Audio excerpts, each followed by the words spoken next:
طب لو في حد من الورثه حاطط ايديه على التركه دي ومانع الطرف الاخر من اي حاجه، الطرف الاخر يبتدي يعمل ايه علشان ياخد الاجراءات القانونيه الصحيحه؟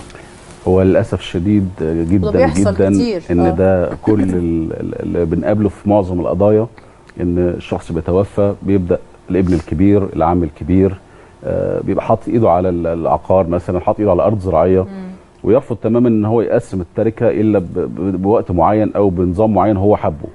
ويمكن الموضوع ده بنعانيه جدا في القرى والارياف، يعني اللي بيبقى حاطط ايده على قطعه ارض بيزرعها مثلا او بيستعملها او بياخد منها الريع بتاعها، بيبقى زعلان قوي ان هو هيقسم الارض دي ويطلعها لاخواته البنات او لبقيه الورثه.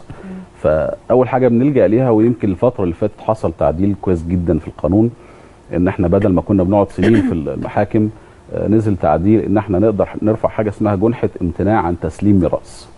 دي بنرفعها امام محكمه الجنح وبنطالب بيها الشخص اللي تحت ايده الميراث ان هو يسلمنا نصيبنا. لا مش نصيبنا بس، كمان ده احنا في ناس تقول لك انا معيش ورق، ما انا هطالبه ازاي وانا ما اعرفش حاجه، ما عنديش اي اوراق ملكيه خالص. فالتعديل يشمل المطالبه بتسليم الاوراق الخاصه بالتركه. يعني انا دلوقتي برفع الجنحه دي بقول له سلمني مستندات التركه وسلمني حصتي في الميراث. في حاله الامتناع المحكمه بتحكم عليه والاحكام بتوصل للحبس والغرامه. اوكي. فده بيكون يعني ضربه قاضيه لاي حد يبقى لكن بعد هذا الامتناع وحتى لو المحكمه حكمت بيبتدي يتم تقسيم الميراث شرعيا حتى لو هو حاطط ايده عليه؟ بالظبط. هو خلاص دلوقتي انا هواجه حكم بالحبس، فانا تحت ايدي تركه، فهتحبس ولا اقسمها؟ فبيلجا ان هو يقعد غصب عنه ودي مع الناس اللي هو مستحقين ويقسم التركه.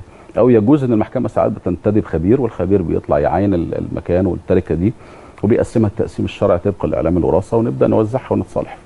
وبعدين الميزه كمان ان جنحه الامتناع عن تسليم مستندات او الميراث يجوز التصالح فيها في اي مرحله كانت. يعني حتى لو الشخص ده اتحكم عليه بحكم وبدا انه هينفذ حتى الحكم، من حق الشخص اللي شاكيه دوت انه يتنازل ويتصالح معه ويخرجه من السجن برضه.